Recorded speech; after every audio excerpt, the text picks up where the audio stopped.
Welcome to the Navigating Life and Leadership podcast.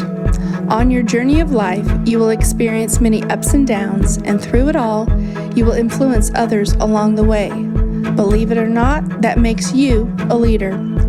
Guided by Scripture, our podcast aims to help equip you to navigate the twists and turns of your life while faithfully fulfilling this call of leadership. Welcome to the Navigating Life and Leadership podcast, coming to you from First Baptist Church O'Fallon in O'Fallon, Missouri. I'm your host, Julie Newman. Today, we are blessed to have Pastor Lee Sanders joining us. I want to give you a little bit of background about Lee. As we were preparing for this, he shared some of his history, and I think it's pretty interesting, so I want to share a little bit about that. Lee was saved at 14 years old and surrendered to ministry at 15, where he began as an intern. He has served on a ministry staff for over 55 years, over 10 churches, and he came here to FBCO in August of 1998, where he served as associate pastor. He actually is semi-retired right now, but he still serves as our minister of senior adults. Welcome to the podcast, Lee. Thank you, Julie. I'm glad to be here. Thank you. I don't want to say excited about this podcast because of the subject nature, so I'll tell them a little bit about what it is, but I do think it's a very important podcast and information to cover. So today our topic is about grief. Now, you may ask, we're getting ready into the holidays. Why are you talking about grief? Because grief is oftentimes seen as a time of great joy, a magical time. It is time of Thanksgiving and family and get-togethers, and it really is a time of celebration. However, for people who have lost recently, it can also become a time of great sorrow and difficulty. So as we were planning these podcasts, I knew that I wanted to have this particular topic covered right about this time of the year. What I did not know at the time, but God knew, and I want to let our audience be aware of, is that I myself am now in the midst of grief. My father passed away just a few months ago. And so I might get a little emotional as we have this discussion. So I ask for grace for you as the audience, as well as for you. But I think it has really equipped me a little bit. Kind of a divine appointment, I think, is a term you might have used, which I really loved, to be more sensitive about this particular topic. So hopefully it will glorify God in a great way. All right, now that we've talked about that, let's get started and first talk about what actually is grief. Well, I think that most of us can associate that grief is the loss of someone, or it could even be something. We have people that, because of where they're at in their life, have a pet in their home, and they can experience grief even at the loss of a pet because they love that animal. But for most of us, we associate grief with the loss of a loved one. And it's the aspect of the fact that there is now a void in my life when this person is now gone from being present with us.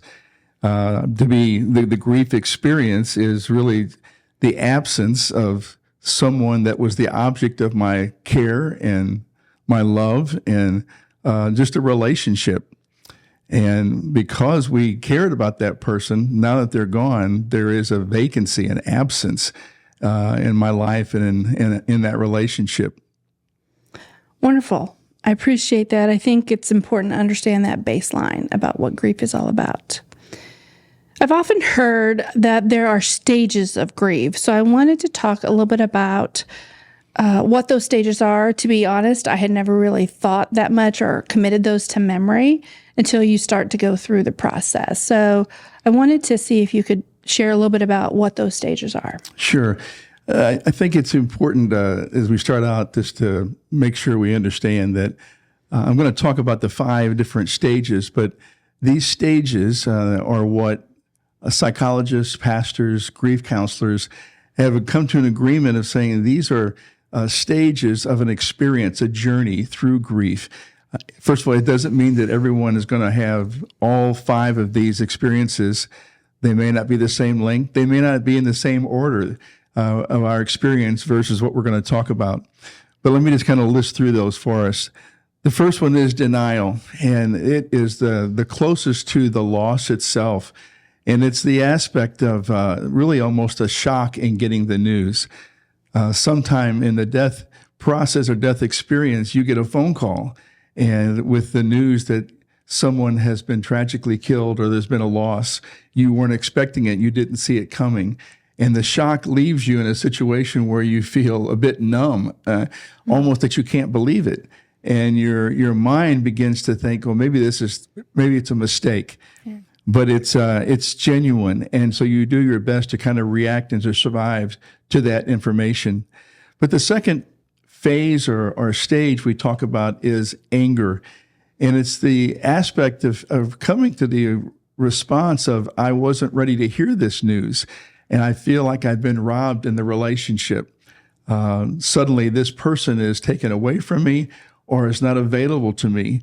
And I was not able to say goodbye, perhaps, or I have some regrets about things that I didn't say.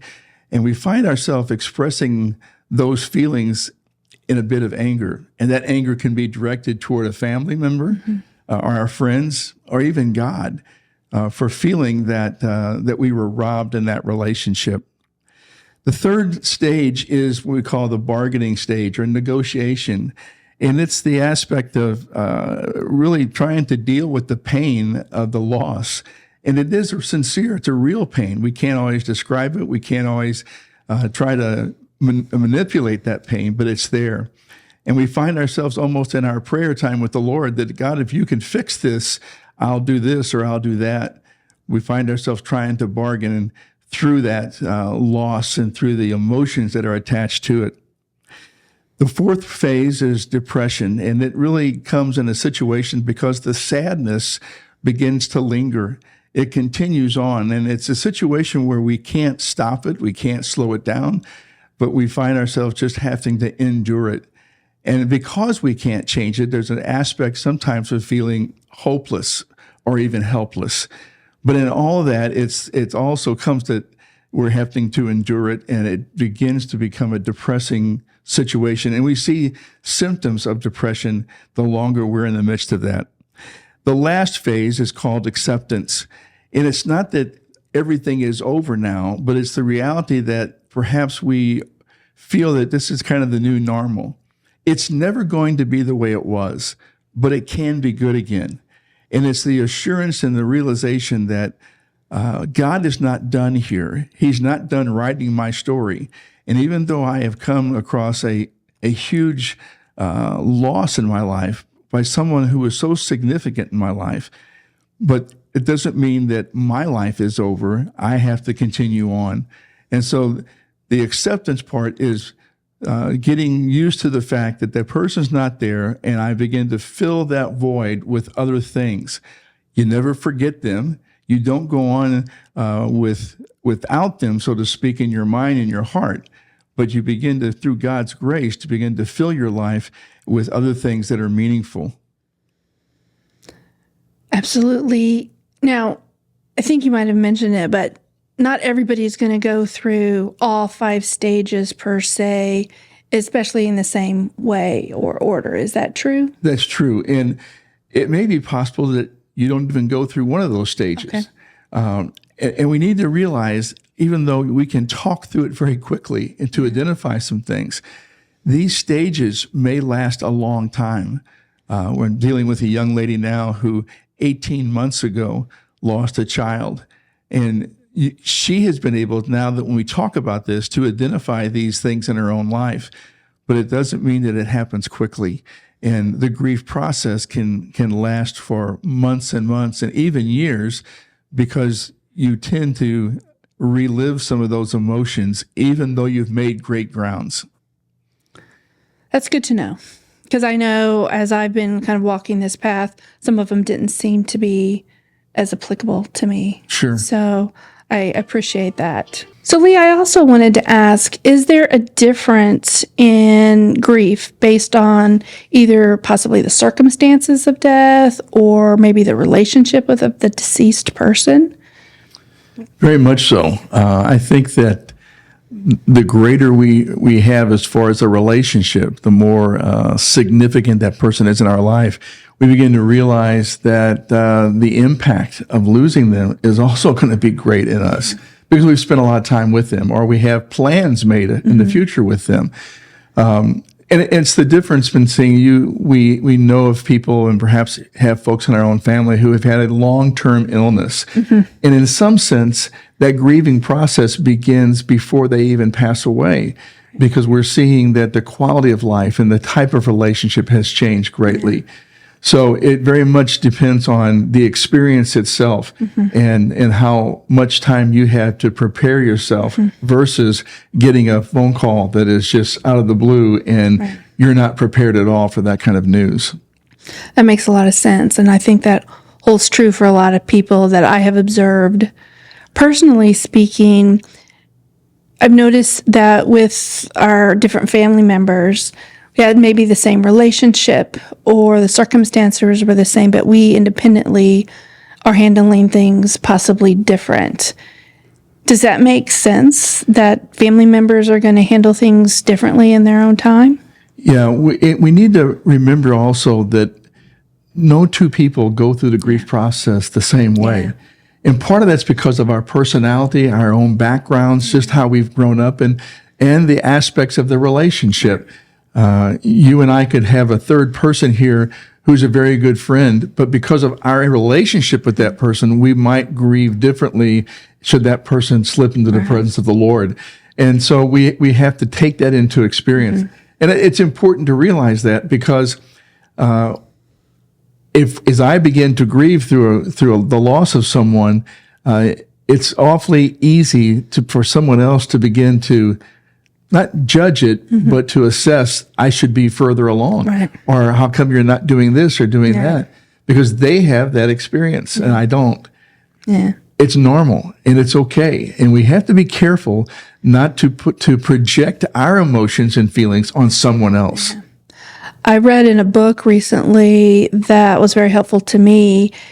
It was that we should share our experiences but not compare them. Exactly. And human nature, sometimes we jump to conclusions thinking they're not getting it, when the truth is they may already be past that point or they're not to that point yet. And so that's a very good way of putting it. We need to share what we're feeling, and we're going to talk about that a little bit later. But we need to be cautious not to try to compare things. That makes a lot of sense. And I think it's easy to do that. You kind of tend to be a little judgy. It's like, why am I not feeling that? Or how come they're feeling this or something? So I think that's a really key point that I wanted to help make clear to people. I recently experienced my father's first birthday since his passing. It was in October. And, I was expecting that was going to be really challenging and difficult, but it actually went pretty well. But then, like a couple days later, I'm opening up a book and I see his handwriting, and then that's when I start getting a little emotional. So that was a bit of a surprise. Can you talk a little bit about that phenomenon? Yeah, I think sometimes whether it's the special day or a special season that we enter into, whether we do it intentionally or subconsciously, we begin to prepare for it. And we begin thinking through, I've got to prepare myself for my emotions and what's going to happen. I'm going to respond this way, or this is going to happen. I need to think through it. And going through that first year without that loved one able to be with you, whether it's a birthday, an anniversary, something that you did as a family tradition, you have a sense of saying, I know it's coming. But yet when you open a cabinet or you open a book or you hear a song on the radio and all of a sudden you realize, I didn't expect that. And the emotions begin to flood and you realize at that point, you've basically been ambushed. And that's just part of life. No one is prepared for an ambush. And so when that comes, it's okay to respond. It's okay that we tear up again or that we get that lump in our throat. Again, it's the way God has made us. And we have to remember that God has made us as such in his creation to love people and the need to be loved.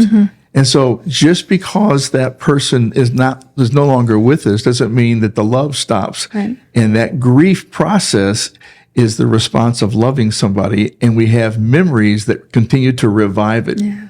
That's a good thing. But in time, we don't lose those memories, but God begins to fill that hole. Yeah. No, I appreciate that. And I love that term, ambush. That is exactly what happened. So I like putting a name to it. That makes it help. And maybe I think it will help the audience as well, as they might experience those ambushes. You talked briefly about firsts. So can you go a little bit more into, I even always heard about, the first year is going to be the most difficult. What is it about the firsts? Well, I think it's the aspect of saying we work through the calendar, and whether it's the holidays or our birthdays or special days that are connected to a family tradition or a memory that normally we would look forward to, going through all those and realizing that there's an empty chair at the table. There's someone's name is not on a present, or whatever the case may be. Those are difficult. They're hard. There's no doubt about it. But the problem we think is that if I can get through that first year, it's going to be okay. It's going to be over. But the truth is, there's not a finish line as such.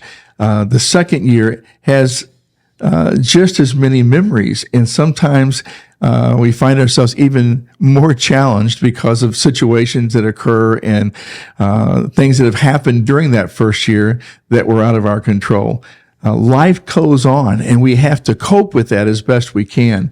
But the aspect of these firsts are really monumental that first year, and there's lots of ups and downs. It's important to realize God did not intend for us to go through the firsts by ourselves. He puts people there to help us, to support us, to pray for us, to encourage us, just to walk with us. And that makes a big difference. I can see that.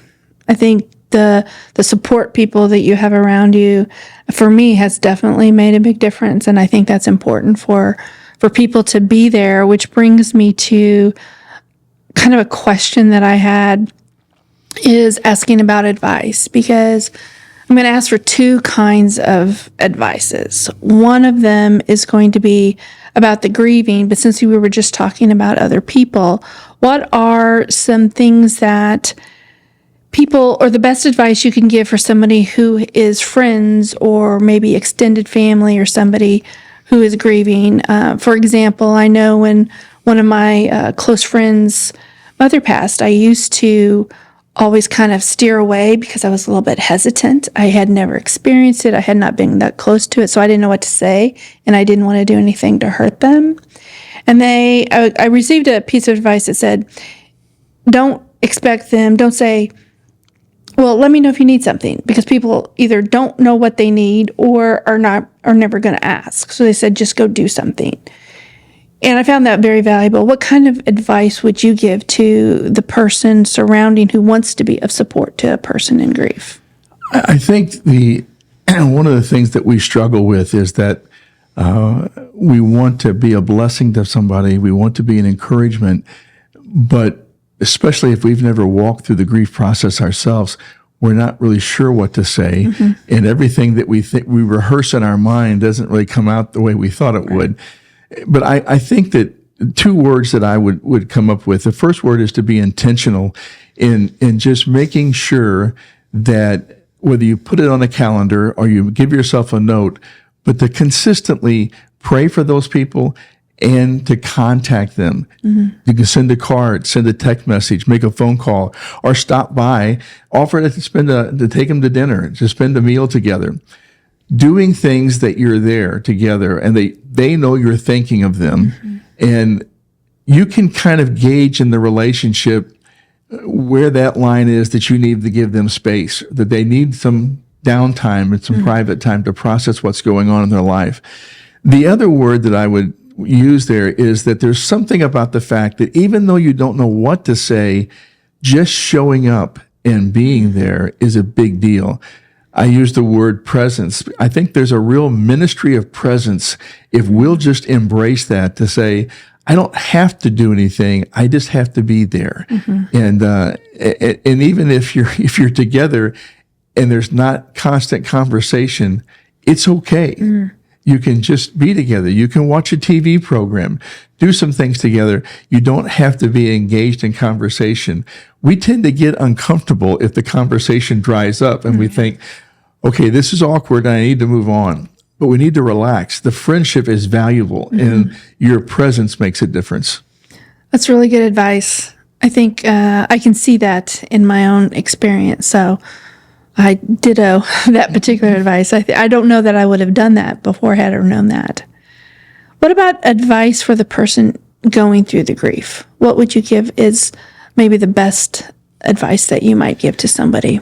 Well, I think the best advice is also the hardest thing for them to accept and understand.